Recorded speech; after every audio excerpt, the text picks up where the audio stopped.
Good morning, everybody. Thanks for joining me here today. Today, we're going to be focusing on all of the new enhancements in Windows Server 2012 R2 failover clustering. I'm Simon Perriman, Technical Evangelist with Microsoft Corporation, based out of Redmond. And I used to be a program manager on the cluster team for about 4 years. So I designed a lot of these features we're going to be talking about today. Now, for this presentation, we're really going to break it down into 4 parts. Looking at how we design clusters, what are the different options, the different levels of high availability, how we deploy them, how we manage them, and then finally, integration with System Center. First, let's talk about the different levels of high availability through the data center. First thing we want to think about our hardware availability, and this is going to be used for all different types of clusters. We've got to think about our workload availability, keeping those VMs online. Availability for the applications running within the virtual machine, such as SQL within a VM, your file server within a VM. Availability for the back-end storage. So if you have VHDs, VHDX files, how do we actually make access to those highly available? Management high availability. So if we're using System Center or other management systems, we want to ensure that those systems stay online as well. Finally, want to talk about site high availability. What happens if you lose that entire data center? How do you keep your applications responding? Maintain service continuity. So these are the 6 layers that we're going to go through, but we're really just going to focus on these 4 here. Host clustering, guest clustering, file server clustering, and then clustering with System Center. Now, as we go through the design, let's go through these one at a time. First of all, we want to think about our hardware availability. Biggest goal here is to eliminate any single point of failure. Now, I could spend a whole day talking about all of these different hardware availability features, but we're going to focus just on clustering. If you want more information about these, just search for cluster RAS. RAS is a hardware concept that stands for reliability, availability, and serviceability. These are basically things built into the actual hardware stack to keep it running, such as scrubbing, journaling, parity bits, RAID. Again, I'm not going to spend a whole lot of time on here. Let's move on and really focus on the clustering. So workload high availability. This is a traditional type of clustering that you're probably most familiar with, where we have our 2 physical servers. We have applications that move between those physical servers. Now, this gives us the benefits of if a service crashes, we could restart the service. We can move the service to different nodes, so we have mobility as well, things such as live migration. We could detect whether the operating system of a guest virtual machine is running. If it's blue-screened, restart that application. In our new releases, Windows Server 2012 and later, we can even look at the services that are running within a virtual machine. Make sure that those are healthy. Restart those. The next level we want to think about is having clustering for our actual virtual machines themselves. So basically, what you have is a virtual machine. You have Windows Server running as the guest operating system, multiple virtual machines. These VMs form a failover cluster in the virtualized layer. This gives us availability for the applications which are running inside our VMs. So if you have SQL Server in a virtual machine, we want to detect the health of that service. So if the SQL Server service crashes, we can restart it. When you need to patch that guest operating system, fail over the service to a different node. So this is essentially the same concepts of clustering at our physical level, but moving it up into the virtualized level. And we're going to spend a little longer talking about some of the enhancements in a minute. The next thing is availability for our storage, clustering our storage, our access to our VHD files. Now, with Windows Server 2012, we now support what we call Hyper-V over SMB. What this means is we can run our virtual machines and connect over our SMB3 connections to our backend storage.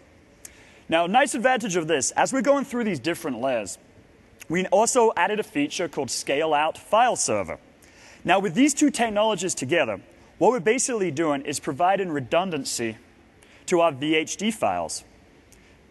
Now, the way the Scale-Out File Server works is we actually put our client access point, that share name, whack whack my share, across different nodes in the cluster.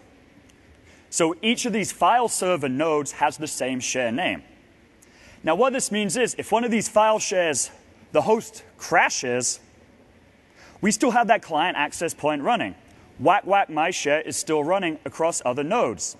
So this means the client, even if they've lost access to their VHD file temporarily, we just fail over. So almost zero downtime failover because we don't need to bring a resource back online. So essentially this means you can lose a node, you could patch a node, you can reboot a node on your file server and still have continuous access to your VHD files. It's not going to cause the VM to pause, to crash, anything like that. If we lose that access point temporarily, we simply keep the information stored in memory and then get a different client access point. Go to our router, look up the address table. We realize we have multiple file share names that are all active. Simply redirect the client to another path. So using the scale-out file server, you can provide the high availability for your back-end storage as well for our virtual machines. Next concept is high availability for our management systems. And in this case, we're focusing on System Center 2012. Now, first of all, high availability for the actual management servers. So this might be your VMM management server, your operations manager management server. All of these are fully supported running inside virtualized environments. Fully tested, fully supported. We encourage people doing that. In my own lab, I have all of my System Center components virtualized, running inside VMs.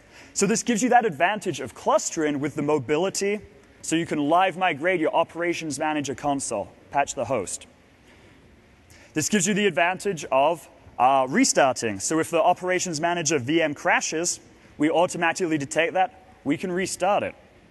So we've got high availability for our management systems. We could also back up those servers using Data Protection Manager. We can monitor the performance and availability using Operations Manager, using one of our management packs. Now, all of the System Center components use SQL Server as their back-end database. What we want to do is also make sure that that database is highly available as well. It's a SQL Server. We can use SQL Always On. So you can have the high availability for the SQL Server as well so that your back-end database is resilient. You could do things such as replication, mirroring, making sure that it's available in multiple locations if you need. We always want to make sure that we have access to our management system as well. We could back up that database, use a DPM. We can monitor it using Operations Manager. So built-in availability for our servers and the database they use. Now, some of the System Center components also have some different high availability features that are unique to each of one of the roles. System Center Advisor. I'm going to talk a little more about this later. It's a cloud service that runs in our data centers in Azure. So it has that availability and that redundancy built into Windows Azure. The service will always run. It won't crash. You have continual availability of Advisor. Several of our System Center products have web-based management consoles. We have App Controller, Orchestrator, Service Manager, Service Catalog, a few others in there. And any of these web-based ones can use network load balancing. So you can have redundancy, clients redirected, distributed across the different management servers. So you lose one server, not a problem. We can redirect the clients. Now, Operations Manager and Orchestrator, they have a concept. They use different names, different terminology. Essentially, it's the same concept with a master-slave relationship. You have a primary management server. You have secondary management servers. If the primary goes down, becomes unavailable, a secondary will detect that and will become the new primary. So you can have resiliency in these management servers as well with this master-slave relationship. Virtual Machine Manager has a concept of libraries. This is where you store all of your files, your ISOs, your VHDs, your templates. We want to make sure that that can stay highly available. It's a file server. We can cluster it as well. So you can always make sure that when you need to deploy a new VM, get access to a template, it's always going to be available. It's clustered. Finally, the VMM management server. In 2012, it can now run directly on top of a failover cluster. You have the option of running it in a VM if you want, but you can run it directly on the bare metal of a failover cluster. It has its own resource DLL, and a resource DLL is basically it makes the resource a first-class citizen on a cluster. The cluster knows how to start it properly, shut it down properly, move it around properly. And so if you ask, should I put VMM inside a virtual machine? Should I put it on a bare metal cluster? This will be the one exception where we recommend running it on a bare metal cluster. Now, the reason why, anytime you virtualize, you always have that extra layer of abstraction, right? Got this translation to the virtualized layer. This means that when a failover happens, it would take a little longer for us to detect that the VMM management server is no longer available. If we're running directly on the bare metal, we could detect that faster, we can restart it faster, we can fail it over faster. So again, all of the different System Center components fully supported running in VMs. With Virtual Machine Manager, we recommend running that one directly on the bare metal for faster detection, faster failover. Now, site high availability is important if you actually have multiple data centers. We always see these regional floods, power outages, other acts of nature that can take out an entire data center, an entire region. So we want our customers to think about, what if you lose that entire data center? We want to think about having multi-site clustering built in, where we have our nodes in different physical locations. One important concept with planning for this is that you need copies of the data at both locations. If all of your information is at your primary site, you lose that site. It's not very good being able to fail over a virtual machine or a SQL database if that information isn't already at the secondary site. So key concept with planning for multi-site clustering, you need some type of replication, copying from your primary over to your secondary. Now, in the past with multi-site clustering, you would need to work with a third-party storage replication vendor. This could be EMC, Dell, your actual hardware storage guy. They do block-level replication.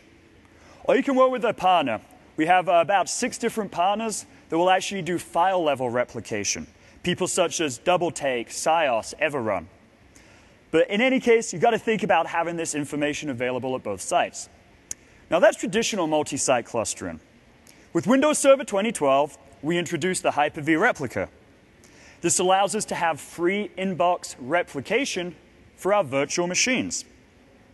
Now, this means that you don't have to go work with a third-party vendor. You don't have to spend additional money on licensing, additional money on support, having these different account managers. So our goal here with your virtual machines is to allow you just to simplify this replication. Now, it's important to note, Hyper-V Replica only supports virtual machines. So if you have a traditional file server or something like that, Hyper-V Replica is not going to be able to replicate that until you put that file server inside a virtual machine. Same concepts with any other resource. If you go put that resource, that workload inside a virtual machine, Hyper-V Replica is going to support it. So you can get this inbox replication for all of your workloads if you are fully virtualized. A couple weeks ago, we recently announced the Windows Azure Hyper-V Recovery Manager. Essentially what this is, it's a management solution that runs in Azure and allows you to coordinate the failover of these Hyper-V replicas. So you have your primary site doing replication, your secondary site receiving the replication, but in some cases you've got to power down everything on the first site, power it back up on the second site, and Hyper-V, Windows Azure Hyper-V Recovery Manager can allow you to coordinate that. Now, if you have 3, 4 VMs, you may not really need this. It's not that hard to shut down 4 or switch the replication of 4 over. If you have hundreds of virtual machines, you're really going to want to use this utility. A great way to simplify the management, single interface, a few clicks, can gracefully power everything down, gracefully bring everything back up. One other consideration with a decision whether you want to use Hyper-V Replica or go with traditional multi-site clustering is the type of replication that we support. There's 2 types of replication you can have. You can have asynchronous replication or synchronous replication. Asynchronous replication means all of the changes happen on your primary site, written to the disk on the primary site, and every now and then, at some certain interval, it will copy that information across. So by default, Hyper-V Replica does this every 5 minutes. In 2012 R2, we've provided more options. You can do it every 30 seconds or even 15 minutes. But the challenge with asynchronous replication is that, in theory, you can lose data. Let's say you're replicating every 15 minutes. You have a crash 10 minutes after your last replication. You could, in theory, lose 10 minutes of data. So you have to consider how important is this data when you're picking your replication solution. Synchronous replication, on the other hand, when a change gets written on the first site, it's immediately copied over to the second site, written there, and we send an acknowledgement back. Once the primary site receives that acknowledgement, so basically once the changes are made on both sites, then it will say that the change has been committed. Now the benefit of this, you're guaranteed synchronicity across both of the storage. Any change that gets made in site A, you'll see over in site B. So what are the trade-offs, right? You think, yeah, I really want to always use this synchronous replication. Well, when you're doing the synchronous replication, it can have a hit on performance because you have to go across the WAN, some cases a public internet, wait for an acknowledgement back for you to commit the transaction. Additionally, because you have to traverse this distance, go across this distance, it may actually have some limitations in how far apart your data centers can be. Some replication vendors say 100 kilometers. Some say 1,000 kilometers. So if you're going with the synchronous model, make sure you chat with your replication vendor to figure out what's my best option here. How much data am I willing to lose? Do I want to go with an extra replication vendor? Do I want to use an inbox solution? Now, want to really highlight this key point here. Hyper-V Replica, the inbox solution, it's only asynchronous. Changes get written to the first site, replicated every now and then. So these are some of the key planning considerations you have with multi-site clustering. But let's focus on what is new in 2012 R2. We're going to focus on deploying our clusters. Now, we work with our OEMs to really try to simplify this easy-to-install experience. We have a lot of customers that are going through a hardware refresh cycle. They get brand new hardware, get it dropped off on a crate, and now we've made the deployment experience much simpler. So regardless of what hardware vendor you're using, Dell, EMC, IBM, what we can now do is offer them the ability to have a few easy steps to go and create a domain controller, create a cluster, create the clustered networks, make everything a clustered shared volume disk, and make it ready to be used in a few steps. And so essentially, you go through a wizard, answer a few easy questions, and you could get a full cluster up and running, up to 64 nodes in less than 30 minutes. So if you're going with a brand new solution, brand new hardware purchase, chat with your OEM, see what type of easy deployment options they have. As you take a look at what SKU to select, we actually have not made any changes in our licensing from 2012 to 2012 R2. We basically have 3 different versions that will support clustering. Hyper-V Server 2012 is our free version.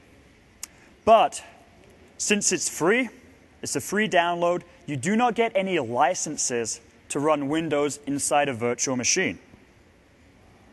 If you get Standard Edition, you get a license for your physical server, 2 virtual machine licenses. So you'd really only want to do Standard Edition if you're not going to be highly virtualized, if you just have a few virtual machines. If you're in a highly virtualized environment, you're going to go with the Data Center Edition, because this gives you unlimited licenses for your virtual machine. You buy the host licenses, you pay by CPU, and you get an unlimited number of licenses for your virtual machines. Now, we've added a new feature in Hyper-V as well that will automatically activate these VMs when they come up.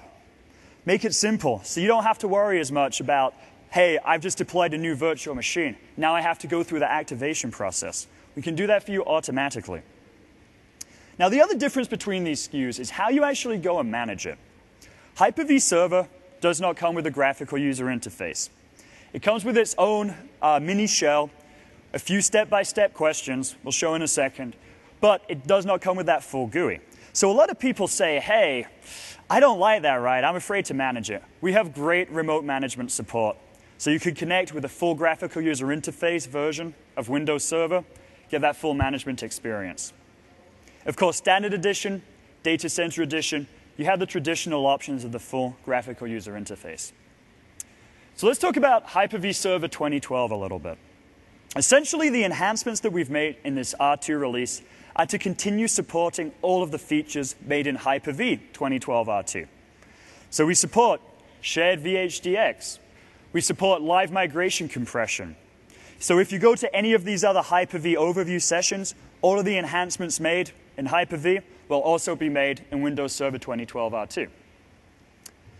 Now, a lot of people say, why would Microsoft give away a completely free SKU? Well, we want people using this SKU because it's going to give you higher availability.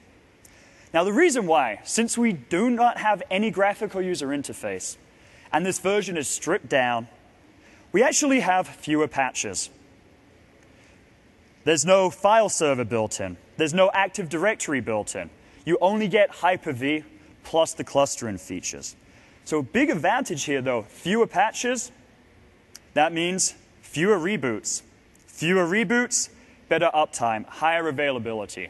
So across all of our Hyper-V hosts, love to see our customers running this. You also have the benefits that it's a smaller OS footprint. The actual installation size of the operating system, much smaller than the full version of Windows Server. Now, we're talking about the remote management options. Basically, we wanted to have full remoting support. So you have lots of different options to go and manage this command line only interface version using full GUI. So you could connect using Hyper-V Manager. Manage it just like any other Hyper-V host. Failover Cluster Manager. System Center Virtual Machine Manager. Remote Server Administration Tools. And if you're unfamiliar with RSAT, this is basically a free download that you can get and install Server Manager on a Windows client machine on your laptop.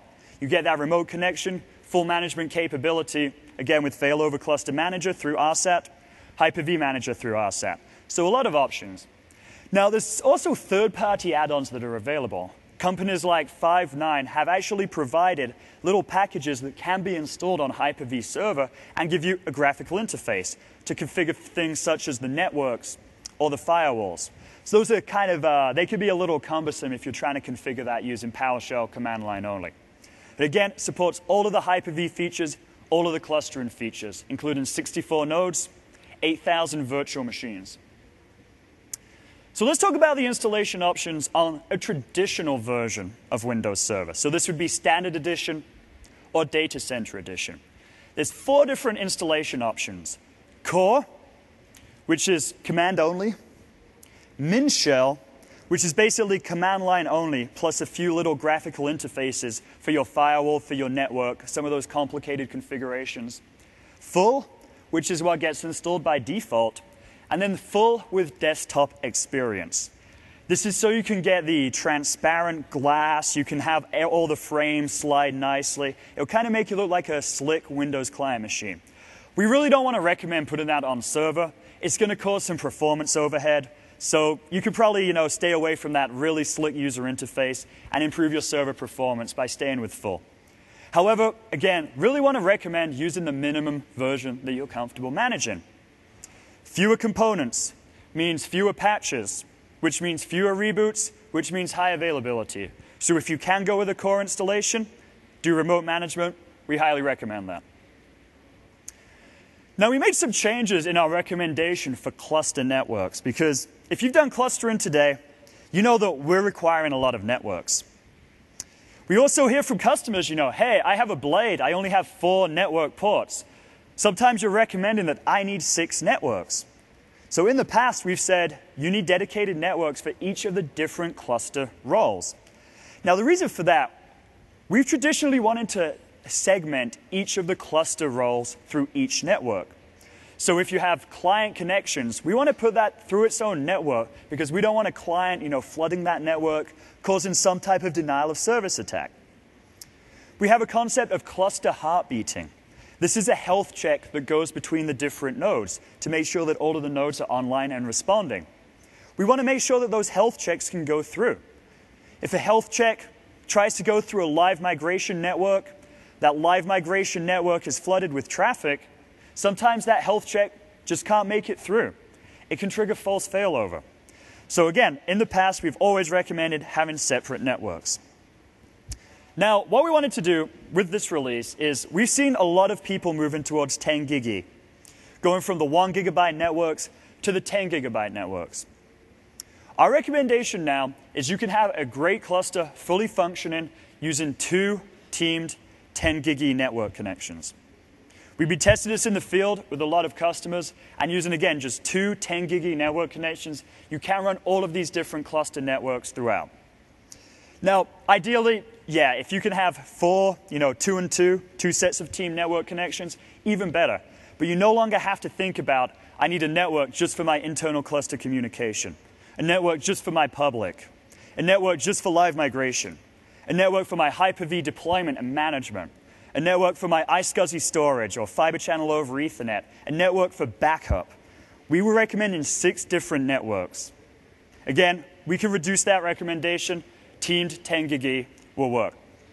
Now, as another best practice, if you're purchasing new hardware, take advantage of some of these new virtualization capabilities built into the networking devices. Some of them will do more processing on the network card.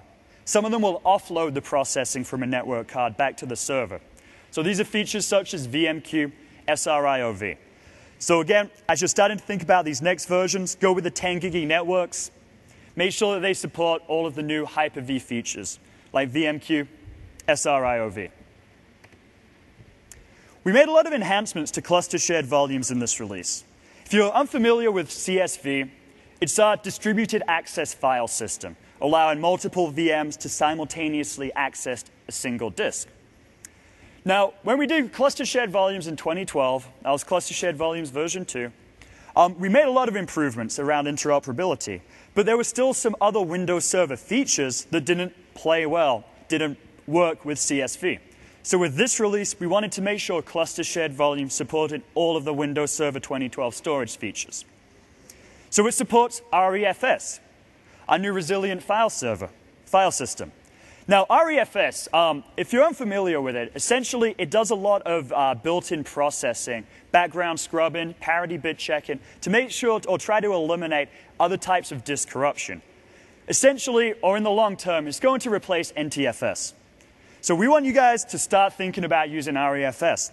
Fully supported with our clusters. It's going to give you more resiliency for the structure of your file system, less chance of disk corruption.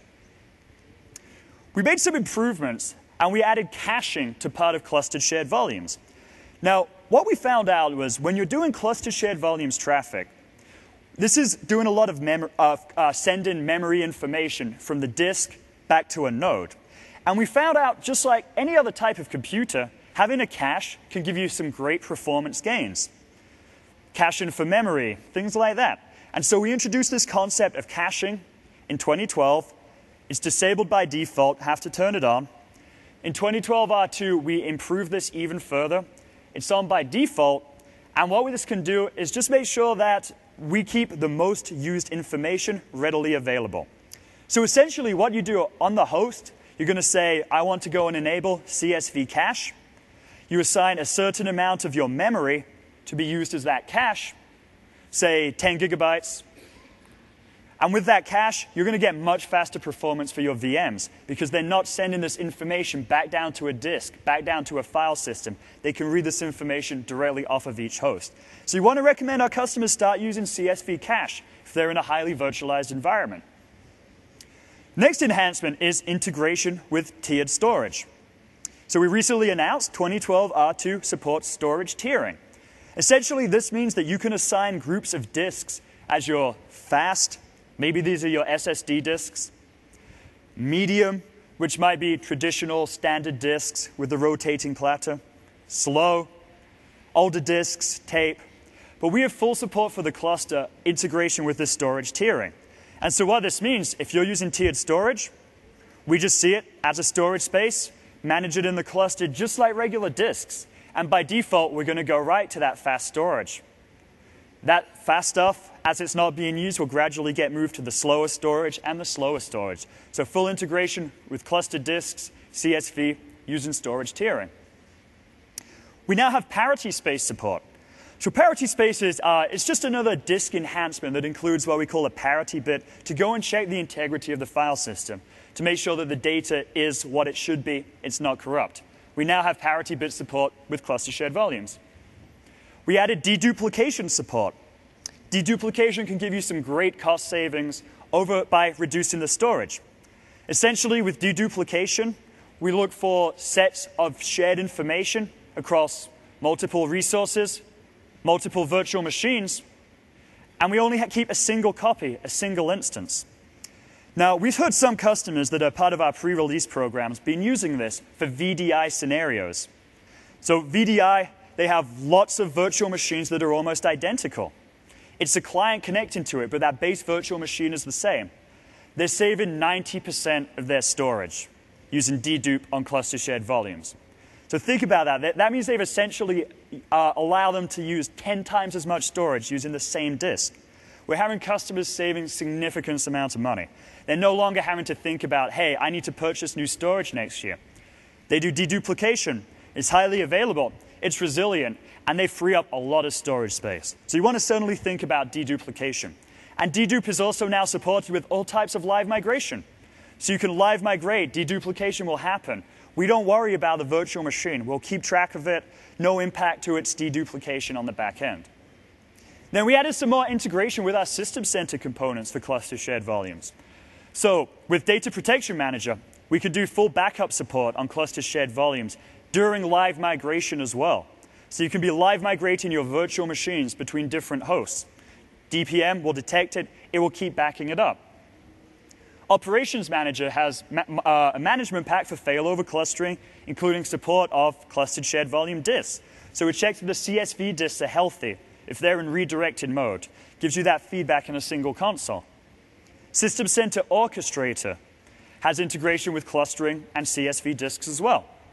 Now, with Orchestrator, there is not, this is, by the way, our automation engine, drag and drop workflows. With Orchestrator, there is not an integration pack or a set of activities directly for failover clustering. The way we interact with a cluster is through Virtual Machine Manager.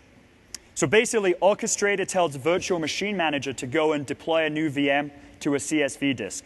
Virtual Machine Manager will then tell the cluster to do that.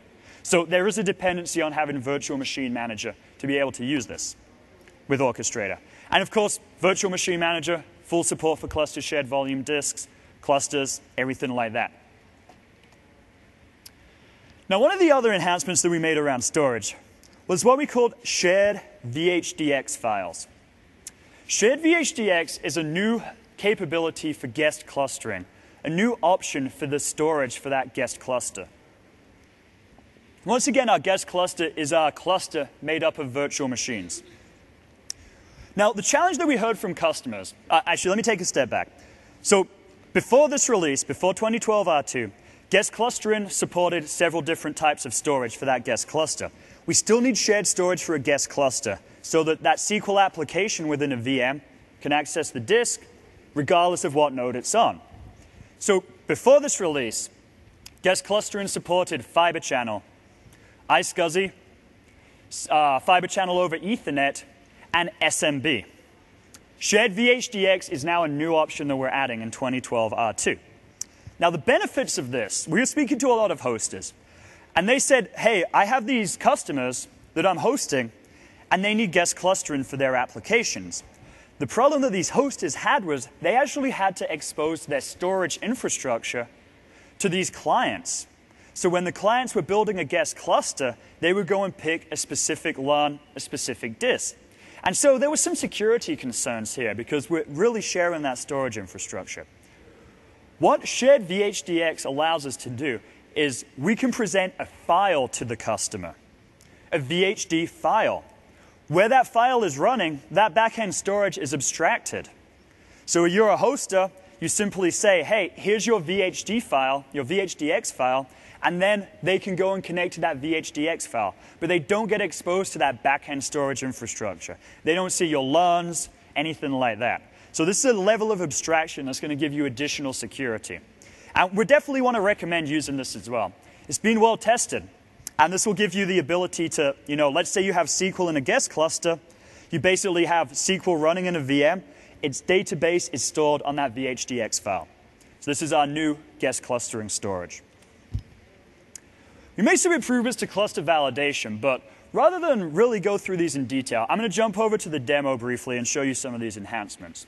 Before I show you the Hyper-V test, though, quick overview of some of the improvements we've made. We made it faster. especially around storage validation. We're no longer testing every single disk with every single node. We optimize an algorithm to ensure that everything will work, but we don't have to go test everything against everything. You have the ability to test a specific LUN. So you could say, I only want to test this new disk that I added to the cluster.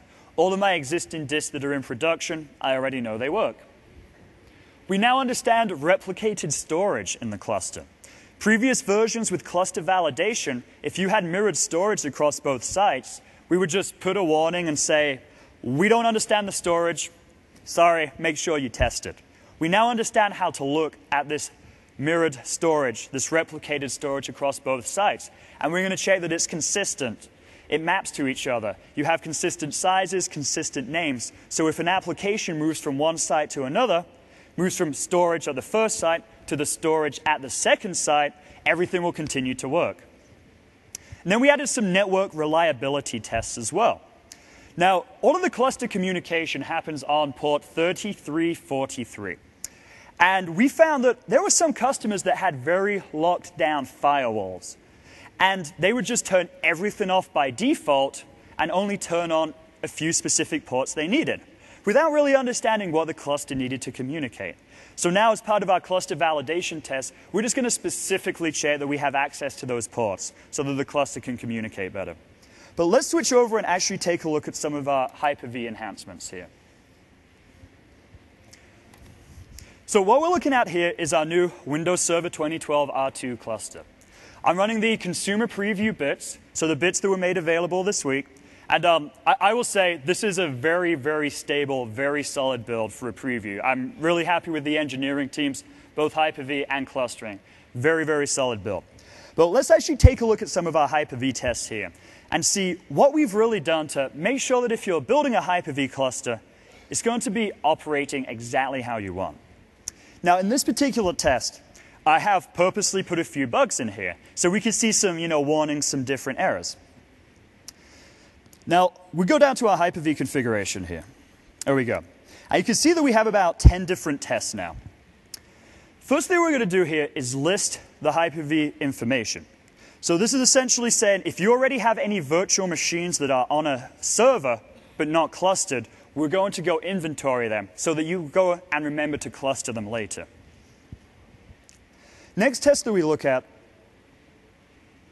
is list information about the servers running Hyper-V. So we're basically making sure that you have the Hyper-V role installed on every node in the cluster ahead of time. But then we're also going to take a look at the networks on both of those nodes as well. They'll let you know if you have VMQ enabled, SRIOV enabled. Next, we take a look at compatibility of virtual fiber channel SANs. Now, this is one where I have a warning. I went and actually configured a virtualized fiber channel on this node, but I actually don't have the capability to do this. So it's telling me, hey, you made a configuration that you shouldn't be doing. You've set something up for a Hyper-V virtual machine to use, but you don't have this capability to use it. Stop, go take a look at this. You're probably not following a best practice. Now, I'm not going to go through the rest in detail here, but very quickly, Hyper-V integration services. If you're building a guest cluster, so you're running validation on a virtual machine, we're going to check that those integration components are installed within that virtual machine. We do compatibility for our memory resource pools, our network resource pools, our processor resource pool, and our storage resource pool. So this is essentially checking things such as you have consistent naming conventions. You don't want to have a cluster network on node 1 called network 1, have a network on the second node called network 2, because when that virtual machine moves between those different nodes, it's going to be trying to access a different network based on its configuration file. So we're checking naming consistency across all the clusters as well. We check that you have the role installed, and then we check that you have matching processor manufacturers. So this is ensuring that live migration will work, so we can do live migration Intel to Intel or AMD to AMD. Basically make sure that you're going to get set up for success. Now, cluster upgrades, we think that people are going to be pretty excited to move to 2012 R2. So we wanted to make it even easier to move your virtual machines. Now, to migrate between a cluster, There's there's basically no rolling update. And so what I mean, when you actually go and move from a 2008 R2 or 2012 R2 cluster, so 2012 cluster, to a new 2012 R2 cluster, we're actually going to the old cluster, copying the roles, and moving them to the new cluster. So what this means is you need your old cluster online and your new cluster online at the same time. So a lot of people say, hey, I only have a 2-node cluster. How can I do this? Basically, what you're going to do, you're going to evict one of the nodes in the cluster, upgrade it to 2012 R2. So you have 2 1-node clusters, do the copy, destroy the old cluster, upgrade it to 2012 R2, add it to the new cluster. So using 2 nodes, you can go through this process. Now, one of the enhancements that we wanted to make specifically for Hyper-V is the ability to live migrate across these 2 different versions. So you will be able to live migrate from 2012 to 2012 R2 and back. So this means no downtime for your virtual machines. However, there are a few things you need to be aware of if you're doing this. If you're moving a VM from 2012 to 2012 R2, at some point you want to upgrade the integration components within that virtual machine. To minimize the downtime, we recommend doing that just the next time you have to restart that virtual machine anyway. So next time you go and patch that VM, that would be a great time to actually update those integration components so you don't have to have an extra reboot. Now, you also want to think about, hey, if I'm going to move from this old version to the new version, if you're using a scale-out file server on the back end, so remember, this was at that file server level, multiple shares with the same client access point, whack, whack, my share, whack, whack, my share. You also want to think about upgrading that to 2012 R2 as well. And with that process, that can be a little more involved. Now, I'm not going to spend a lot of time on this because later today I have a session with Ben Armstrong from the Hyper-V team, who's going to talk about Hyper-V upgrades, Jose Barreto from the file server team, who's going to talk about the file server upgrades, and myself talking about the upgrades to show you in detail how you would go through this process. And that session's at 5 o'clock today. It's called Upgrading Your Private Cloud to Windows Server 2012 R2. But moving along, what do you want to go and deploy on your cluster? Well, in this release, 2012 R2, we haven't really changed much. So there's a few roles that now we've added support for in 2012. We added support for the iSCSI target. 2012 R2, no major changes here for what's supported. Our most common roles continue to be Hyper-V, SQL, Exchange, and file server. And we found these count for about 95, 96% of all the clusters in the world. And so what you'll find with these 4 particular roles, a lot of tight integration with cluster management and that workload management. Now, let's go over and start talking about our new management features. Now, this is an important message. Traditionally, we've said that you could go build all of your clusters the same way. It doesn't matter if it's, a file server or Hyper-V. We're changing this now. We are going to be treating Hyper-V clusters differently. But what this means for you is you do not need to make any changes. We make these changes for you automatically. We want to treat these different clusters as different workloads. So really want to try to emphasize Hyper-V clusters are different. So you've already seen we have the different cluster validation tests. This includes validation before you deploy the cluster, as well as testing best practices by running validation while the cluster's online.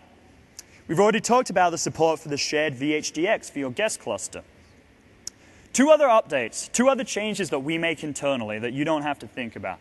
First of all, we change our heartbeat settings for Hyper-V clusters. Now, heartbeats are the health checks that we're sending between the nodes.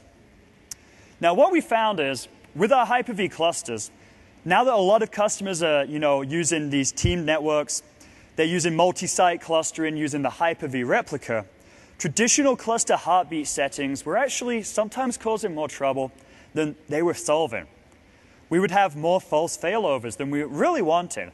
And so what we now do with our heartbeat settings, as soon as you install the Hyper-V role, add your first VM to your Hyper-V cluster, we automatically change the heartbeat settings for your cluster. We basically heartbeat much less frequently. Now, what we realized with the heartbeats was having a false failover for a Hyper-V cluster for a node is often really bad because you're not just losing that one node, you're losing 10 VMs running on it as well. So we want it to be more resilient. We do this heartbeating less frequently, less likely to cause a false failover, better resiliency for you. The second major change we have is for the cluster database.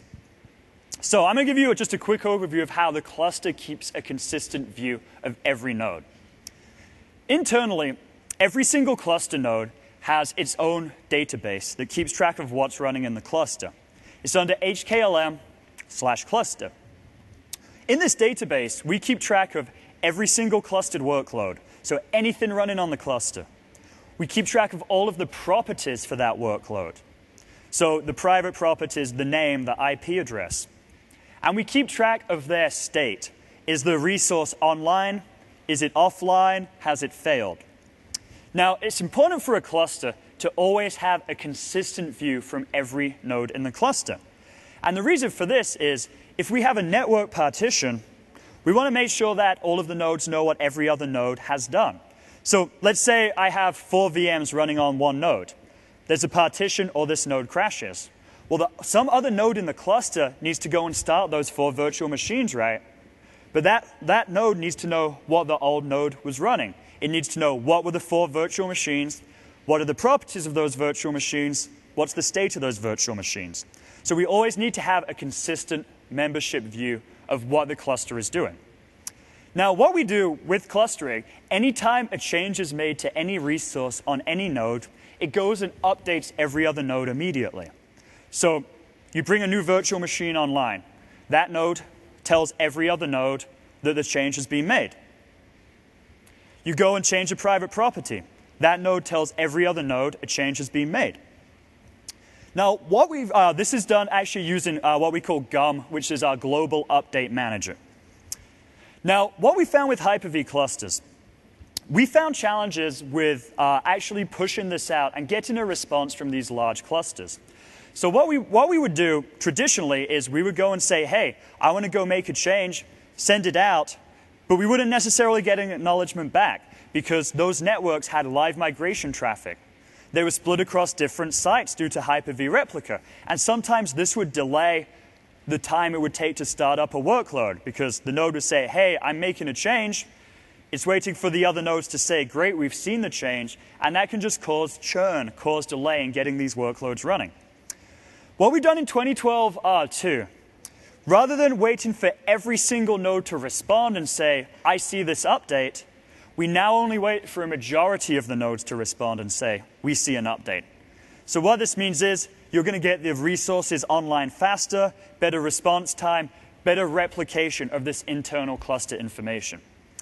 Now, that was a lot about the internals, both how we change the heartbeat settings, how we change the database. From your perspective, you don't need to make any changes. As soon as we see a VM deployed on a Hyper-V cluster, we will go and make these changes for you.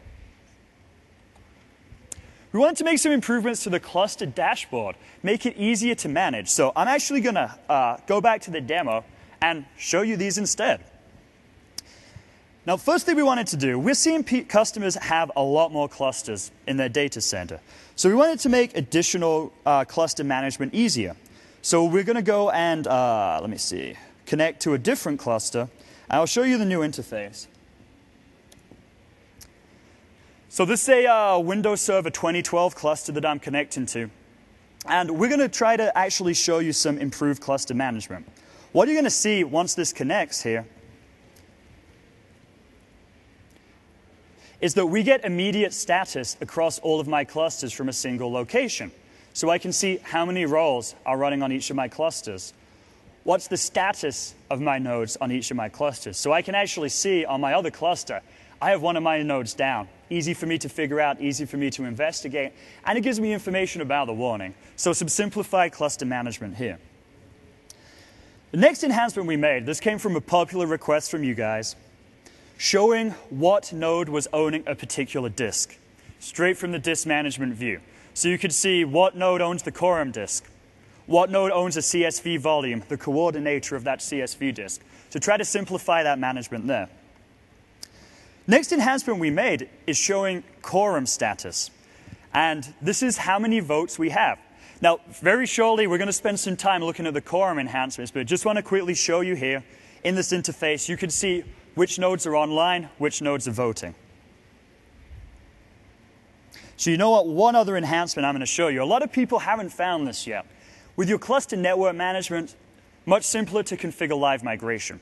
We actually have this in 2012 RTM as well. Click on the networks, configure live migration. You have the ability to say which networks can be used for that live migration traffic, and also prioritize them, give them a rank, and say, by default, I want this network. If it's not available, this network, this network. By the way, I'm following a really bad cluster best practice here. Only one network, single point of failure. So don't do what I'm doing with this one. Let's switch back to our presentation. Quorum changes. Okay, we made a lot of changes around quorum as we're starting to see these larger clusters. And we've basically rewritten our quorum model in this release in 2012 R2. We've really tried to simplify it. We tried to get rid of the complexity. So we no longer have these traditional quorum modes. Node majority, node and disk majority, node and file share witness. I will clarify, if you still want to use these, you can. We provide an advanced quorum setting option to go and tweak these, but we don't want you to think about these as your options anymore. The reason why, as part of our engineering decision here, we're seeing customers scale up their clusters as large as possible, these 64-node clusters. Now, when you had a small cluster, a 4-node cluster, and you might lose 2 disks, you may not have enough capacity to go and run everything on the remaining 2 nodes. If you have a 64-node cluster, you lose a few disks, you're probably still going to be able to keep things running. Now, if it's a Hyper-V cluster, you lose 32 nodes of a 64-node Hyper-V cluster. Maybe you don't have the capacity to run all of the VMs.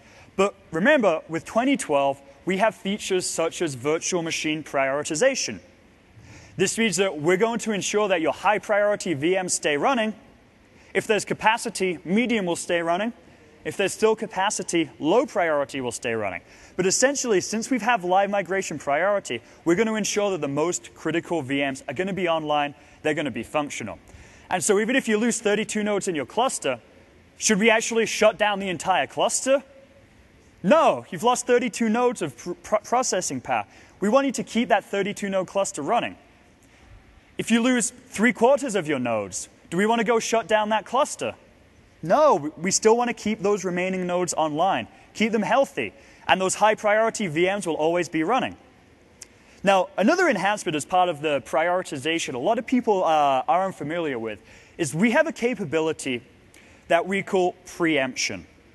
Now, what that means is if I have a host that has a low-priority VM on it, I'm moving a high-priority VM to that host, there's nowhere else for that high-priority virtual machine to go. We will actually gracefully shut down the low-priority VM and say, high priority preempts it.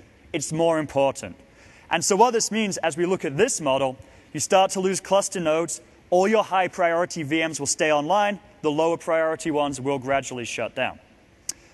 Okay, that's kind of the background as far as how we made this decision that we needed to change our quorum model. We said, no matter what, we want to keep your cluster running. You know what? Even if you lose every node, you get down to your last surviving node, hey, that's still something, right? Because you're going to keep your most critical infrastructure VMs running, your domain controllers, your DHCP, DNS servers. So we're now no longer going to turn off your cluster if you lose quorum. What we have is the ability to assign votes, or no, do not assign votes to different nodes. So in the past, every node has had one vote, right? You now have the ability to say, you know what, this node will never have a vote. So why would you want to turn off a vote for a node? Well, we see this in multi-site clusters, where you have 2 different sites. We may have 3 nodes at our primary site, 3 votes, 2 nodes at our secondary site, 2 votes. And the challenge that we saw in the past was, if you lost your primary site, you lost quorum. Secondary site would shut down. You'd have to force quorum to restart it. So what you can do now is you can just adjust the number of votes at each site. So you can say, you know what, I want my primary site to only have 1 vote. I'm going to turn off 2 of the votes on my primary. So if I lose my primary, secondary still has majority, still stays up. So different deployment models based on how many sites you have. But we had a lot of customers say, hey, I want the ability to change my votes. You can now do that. The second big change here is we now have what we call a dynamic witness disk. Now, this is the disk in a cluster, the quorum disk, the witness disk, that has a vote. So we see a two-node cluster. You're going to want to use a disk as a third vote, right? So you lose either node, you have that disk online, you have majority. You keep your cluster up and running. What we realize, though, with these large clusters where nodes are coming up, nodes are going online, offline, online, we want it to be a little more flexible. What we're going to do is we will automatically change whether that disk has a vote or does not have a vote. So if you have let's say a two-node cluster, so you have a three-node cluster, we always want an odd number of votes. The reason why we always want an odd number of votes is if we have a network partition, one side can always have majority, no matter where it is. So with quorum, we always want an odd number of votes. What we do with this dynamic disk is, let's say I have a three-node cluster. I'm going to give my disk no vote. So I have 3 total votes. If one of these nodes goes offline or crashes, we're then going to turn on a vote. This disk now has a vote, so we still have 3. If this node comes back online, we'll turn back off this vote. So again, always going to ensure that we have an odd number of votes across the cluster. Let's actually check this out in action. So I'm going to go back to my node view here. And this is where we see these different votes. We can see that all of my nodes have a vote assigned to them, and all of them are currently voting. They're all participating in the cluster. So I have 3 nodes, 3 votes here. Now, I also have a cluster disk here, my quorum disk. So right now, this doesn't have a vote. I got my 3 nodes, 0 votes for the disk. What we're going to do is we're going to go and turn off one of the nodes. We're going to see how this changes. Let me go. OK, node 2. So I just want to make sure that I don't shut down a node that's running a VM here.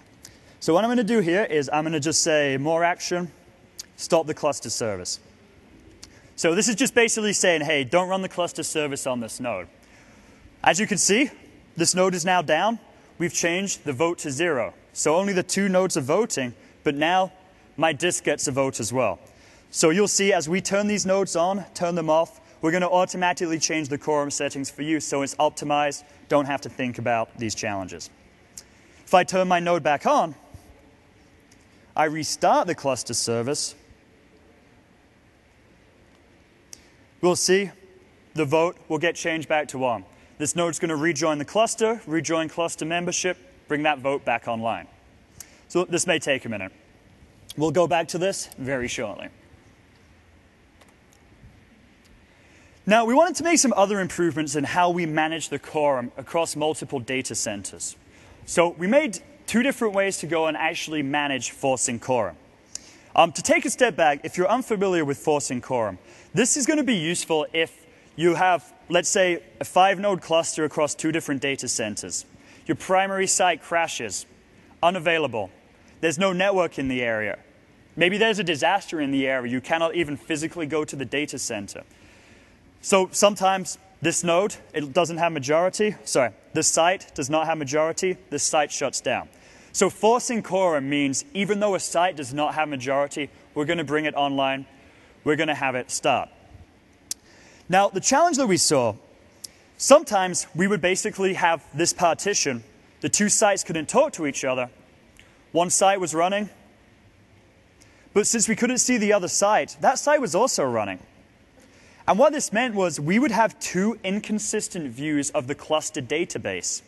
So you would have this isolated site that you can't drive to, doing things, making churn. It has one view of what the cluster looks like, the changes, who's running what, the properties. Remember this cluster database? It has one view of that.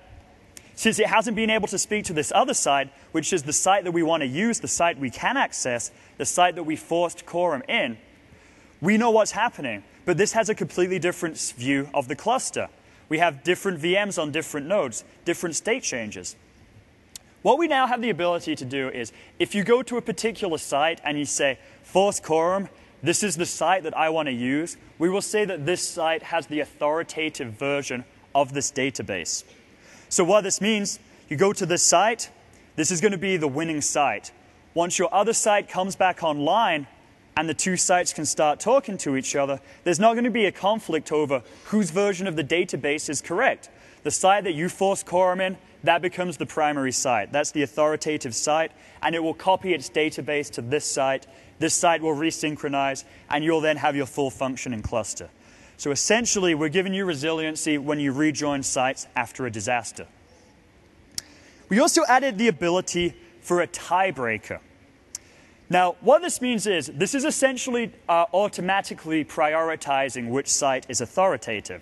So, similar concept, you have a multi-site, there's a partition, which site wins? Well, by default, you can assign a site as the winner and say, hey, anytime I have a split, my nodes rejoin, this site will always be the primary site. This will have the authoritative copy of the database, push the information to the secondary site. Now, the way we implement this, a little unusual. Basically what we do, there's a private property that you can set on a particular node saying, I am the lowest node. That site will always lose. A little odd implementation, but that's how we go and configure it. So we have, let's say my second site has the lowest node. When these two sites join, the site with the lowest node will lose, and it will receive a copy of the cluster database. Now, one challenge we saw with these servers is having multiple administrators simultaneously accessing a host, but not really knowing what is running on that host, if there's virtual machines running on it. You have that administrator, goes and reboots the host after installing some patches. There's VMs on it. Guess what? You've shut down a bunch of VMs. Now, in 2012 RTM, we actually have a timer that waits, I think, about 2 minutes, but it's configurable to try to live migrate those VMs off. But if you have a host with 50 virtual machines, you're probably not going to be able to live migrate all of them in 2 minutes. So after waiting for 2 minutes, that host will shut down, and then it'll be a quick migration. The VMs will come back online on the other site, but you will have downtime. What we've done, we've directly built into the shell the ability to go and check for virtual machines that are running and wait for them to be live migrated off of the host before the node gets shut down. So if you have an administrator that just doesn't know there's VMs there, they click shutdown, not a problem. We'll wait, we'll live migrate everything off, and then we will shut down so that we can make sure that we have resiliency to these virtual machines. Hyper-V replica. I briefly covered some of these enhancements already. We now have configurable replication frequency. So if 5 minutes is too slow for you, you can now replicate every 30 seconds. If 5 minutes is too fast for you because internet's expensive where you live, you don't have reliable connections, you can make it 15 minutes. So you now have 3 levels of replication setting, depending on your user case. We also added the ability to have multiple layers of replication. Now, we had a lot of customers that do replication from a primary data center to a secondary data center that are pretty close by. We call this metro clustering. So maybe it's on 2 sides of a city or 2 cities that are close to each other. But they're still worried about having a regional disaster. If the entire city loses power, what do? So then they're replicated to a third location that's maybe 100 kilometers away, somewhere further away. We now have the ability to automatically configure this so you could do your 30-second replication within the city and then automatically do a 5-minute or a 15-minute replication to a secondary location. Now, Hyper-V replica on a cluster is actually slightly different, and I want to show you the difference rather than explain it. Now, Hyper-V replica, the difference with a cluster is we make the replication engine highly available as well. So what this means is we want to make sure that your VMs are always replicating, right? If it's on a cluster, maybe an important VM. But we want to make sure this replication agent is also highly available. And so we cluster it. We call this the Hyper-V replica broker. And so what this means is if a cluster node crashes, we can fail over this broker to a different location, a different node restarted, so you always get replication. It's high availability for the replication engine. Now, we actually go configure this just like a traditional cluster role. And you're going to see an option here for the Hyper-V replica broker. We're going to go check that Hyper-V is enabled on every node so that we can use this feature. So it's quickly contacting the different nodes in the cluster. It's confirmed I have Hyper-V installed. Ask me for the name of the broker, so I'll call this Simon's Hyper-V Replica Broker Europe.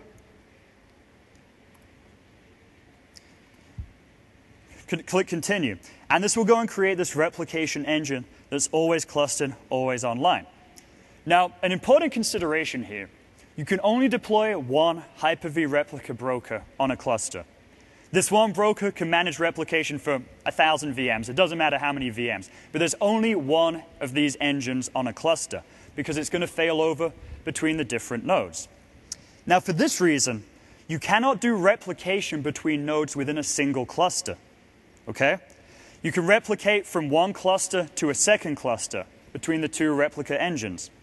You can replicate from a cluster to a standalone host, from a standalone host to a cluster, to standalone hosts. But again, want to emphasize, you cannot do replication within a single cluster because we only have one of these replication engines. So this actually changes your multi-site clustering model. What this means is if you have two different locations, you're actually going to put clusters on two different locations. You're now going to have two different clusters. You replicate from one cluster to the second cluster.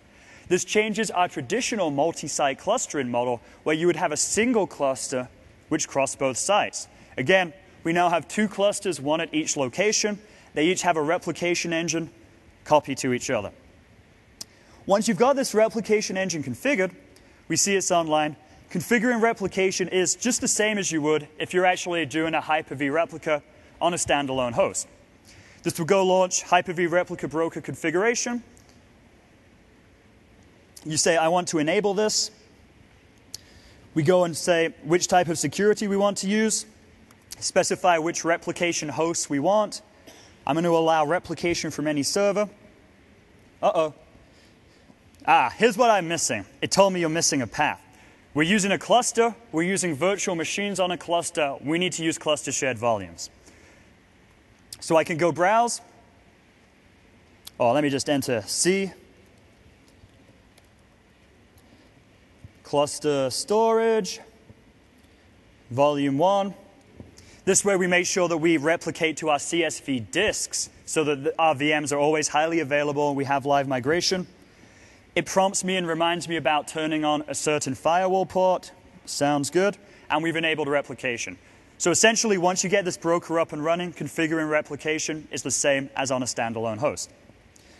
And you have the ability to go and actually move this replication engine to different locations.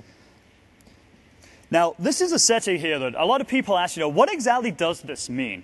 Move to the best possible node. If you use 2012, you're trying to move a virtual machine, you see this option, move to best possible node. What is that? What we're actually doing, the cluster is always keeping track of the amount of memory resources used by every node in the cluster. Is it an 80% memory capacity, 20% memory capacity? And so when we move to the best possible node in a cluster, we will automatically move that workload to the node with the most free memory. That's simple. Now, the reason why we worked through this, how we got to this point, is we started to talk to the System Center Virtual Machine Manager team. If you're familiar with that product, they give you the ability to specify hosts based on 4 different options of when I move a VM or deploy a VM, what's most important. Is it the network? Is it disk I/O? Is it CPU? Or is it memory? And we found a huge majority of our customers always pick the memory option. Memory is the resource that's the biggest constraint. And so our customers love that. They're like, hey, I can always put it to the host with the most free memory. But if you didn't have Virtual Machine Manager, you would actually kind of have to go look at each of the hosts and figure out, hey, do I want to move it to host 1 or host 64? That's a lot of nodes to look at. So we wanted to simplify this. We will now automatically move your VMs to the best possible node, meaning the node with the most amount of free memory. Uh-oh. We'll restart this here. There we go. So we moved it to the node with the most free memory. We can also have the ability, of course, to go move it to a specific node if we want to select that. Now, one other thing you're going to notice here is we do some other interesting live migration checks as well. What are you going to see when we run a live migration? What you're going to see here when we run a live migration is when we say we want to move this virtual machine to a different node, rather than immediately moving that virtual machine, we're going to go and perform some checks ahead of time. We're basically going to proactively make sure that that server is running, make sure the required services are running for that virtual machine, and also make sure that the network on that other server is available. The challenge of what we did in the past, we would say live migrate. We would go move that virtual machine, let's click it, to a different node, does processing, then starts the live migration. Now, if you went and moved a virtual machine to a node that had a bad server service, or you moved a virtual machine to a node that didn't have a virtual network available, that virtual machine is not going to be functional. Clients won't be able to connect to this. So what we've done here, we basically do a bunch of pre-checks to make sure that before you move that virtual machine, before you live migrate it, that host is going to be functional. That host will ensure that the virtual machines are going to run. So just some additional built-in resiliency here.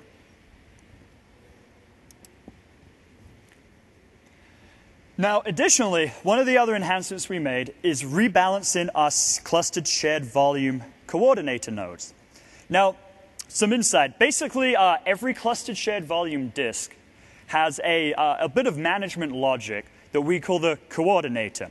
And basically, this coordinator just keeps track of which nodes, which VMs are accessing a particular disk. If you had to do redirected access for clustered shared volumes, which basically meant routing traffic from one node to another back to the disk, we would actually pass the traffic through that coordinator node. Now, what we saw over time is we would have customers that might have 10 different coordinators. They have 10 different CSV disks. As they would patch a node, a CSV coordinator would fail over, patch a different node, both of them would fail over, and gradually you would see all of these coordinators essentially get pushed down to just a small subset of nodes. So maybe you have a 64-node cluster, but all of the coordinators are running on just 1 or 2 nodes. If you had disk access, this meant we were passing all this traffic through those 1 or 2 nodes. And so those nodes could get overwhelmed, a lot of churn. What we've done now is just built in some basic load balancing for our CSV volumes. What we're going to do, look at all the different nodes, look at all the CSV coordinators, and just try to spread them out. Try to optimize their placement so we're not flooding a particular disk, a particular node with too much traffic. We've also added storage quality of service, or QoS. Now, what this means is you have the ability to assign a maximum amount of bandwidth or a minimum amount of bandwidth to a particular virtual machine. Now, one challenge we heard from these customers running lots of VMs is they might have a particular client that was too talkative. It was using too much disk I/O. And so that would impact every other virtual machine that was running on that host. So by throttling it, we can ensure that each virtual machine only has access, only uses so much amount of storage I/O. This way, they're not taking anything away from any other VMs running on the host. But an interesting thing we added as well is the minimum bandwidth, ensuring that we have a minimum amount of disk I/O happening. Kind of odd, right? Why would we want to ensure there's a minimum? Well, the reason we do this is this now gives you the ability to detect if you have an unused virtual machine in your environment. We have this problem with virtual machine sprawl. People deploy VMs, forget about them, never use them. They're still using up memory. But they don't really need to be. They're not really needed. So what you can do with the minimum storage quality of service is set an alert and say, hey, if a VM isn't using at least this much I/O over a certain period of time, go send an alert. I want to go investigate what that VM is doing, whether I even need it still running in my environment. Additionally, there's been some improvements added around login and around deployment. So if you need to go and look at the cluster log because there's a misconfiguration, deployment problem, we have more verbose login, more detailed information about what that challenge might be. Now, clustering with System Center 2012 R2. Now, first of all, what can Virtual Machine Manager do? There's 3 big enhancements that Virtual Machine Manager made specifically for clustering. First of all, you can now deploy a scale-out file server. So you remember we have our host cluster, guest cluster, the scale-out file server cluster. We can now deploy that scale-out file server cluster end-to-end using Virtual Machine Manager, configuring all those different routes, all those paths. So essentially, Virtual Machine Manager gives you the ability to deploy all these different layers of clustering. The built-in update management capability. Cluster Update Manager. It will now patch these scale-out file servers as well. So it can manage anything which Virtual Machine Manager does automated patching. We've seen a lot of customers move towards network virtualization. Now, if you're using a lot of network virtualization and have multiple isolated tenants, and you're often going to be using a networking feature called NVGRE, Network Virtualization Generic Resource Encapsulation. Long story short, it basically translates internal addresses on this private network to the external public addresses and back. Now, if you have this private network, you have all these VMs, they can be clustered, you could do failovers, and that can change the IP address of the virtual machines within this private network. When we do that, we will update the gateway so that the gateway always knows and points us to the correct virtual machine. So basically, we have this integration with this multi-tenant story, this multi-tenant scenario. Now, what about the other System Center products? System Center App Controller. This is our self-service portal. This allows you to deploy VMs to hosts or to clusters. Configuration Manager allows you to make sure that your clusters and your VMs are secure and compliant. Data Protection Manager allows you to back up and restore your VMs on CSV disks, even during live migration. System Center Endpoint Protection allows you to make sure that all of your clustered roles, clustered nodes, VMs, are protected from malware, from different viruses. Operations Manager gives you the ability to monitor your VMs and your clusters. Orchestrator is our automation engine. You could go automate things, deploy VMs across your clusters, deploy clusters. But again, need to add, you have to do it via Virtual Machine Manager. Service Manager, our self-service portal, lets you report and view cluster configuration problems. And System Center Advisor gives you the ability to analyze your clusters and your VMs for best practices. So what is System Center Advisor? System Center Advisor is a free utility which is essentially a best practice analyzer from the cloud. So first of all, it is not part of the System Center 2012 suite. It is independent, and it is free. You could go online today, systemcenteradvisor.com, sign up. And what it will do is it will allow you to download agents, run tests, and essentially it's going to go through the registry of your different servers you want to test and look for best practices. See if you're missing patches. See if you have misconfiguration because you have two roles that probably shouldn't live together. Essentially, it's going to ensure that your entire data center is following best practices. And so how do we come up with these best practices? Well, we actually work with the engineering teams work with product support, the phone help guys. We found that so many cluster misconfigurations and other misconfigurations were repetitive problems. Customers didn't realize we see the same problem again and again and again. Over millions and millions of hours of customer data, we were able to figure out the most common misconfigurations, and we built these checks into Advisor. So what Advisor does, you go install the agent, it collects information that it's looking for, it will then go send it up to the System Center Advisor service, which is running up in Windows Azure. It then does all of the processing and figures out what best practices you're following, what you should do. And so again, I want to emphasize, all of this processing happens in the cloud. You're not using your own data center to do this processing and using resources there. After it processes it up in Azure, it will go send you a report and say, hey, these are the different challenges you have. These are the best practices you're not following. But more importantly, it will tell you how to fix it. It doesn't just say you have a problem. It will say you have a problem and you need to install KB article blah to go and fix it. So it gives you prescriptive guidance to keep this infrastructure up and running. So this is very relevant to clustering and high availability because it gives you better resiliency because you're following new best practices, less chance of downtime, less chance of misconfiguration. And System Center Advisor will look at Hyper-V, clustering, SQL, Link, Exchange, all of these key critical enterprise workloads. Make sure you're following the best practices. Now, if you have Operations Manager, you can actually go and plug the reports inside Operations Manager and use that Operations Manager console to see the differences. So the difference, again, between Advisor, this is proactive monitoring. Make sure you follow best practices. Operations Manager is real-time monitoring. When something happens, we then send a report. But these two solutions put together give you a great end-to-end solution to ensure that you avoid misconfiguration and you fix it once it happens. Finally, I just want to point you to a few resources. If you want to learn more about these different high availability solutions, check out the Microsoft Virtual Academy, www.microsoftvirtualacademy.com. We have training courses on all the System Center products, on virtualization, Hyper-V, failover clustering, and it's entirely free. So great free resource, and please encourage your friends to go check this out as well. We have IT camps, which are in-person training activities run by evangelists like myself worldwide. If you want to get some hands-on experience using these products with a full day of labs, go to aka.ms/itcamps, or this longer URL. You can sign up for an in-person day of free training. And of course, the TechNet Evaluation Center. Download the products, try them out. System Center 2012 R2 and Windows Server 2012 R2 are now available for download in their preview mode. Finally, as we wrap it up, I hope that you learned a lot of different best practices here. You've got to really think about these different stages as you build your cluster and optimize for high availability. Thinking about the hardware going all the way up the stack. Thinking about your traditional clusters, your virtualized clusters, and your clustered storage.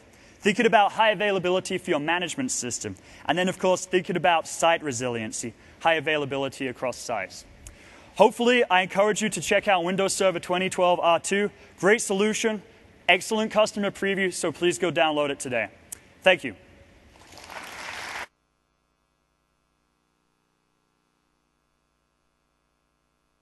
Around for questions for as long as people have questions. Please just give me 2 minutes to get off the stage so that our next presenter can get ready. Thank you.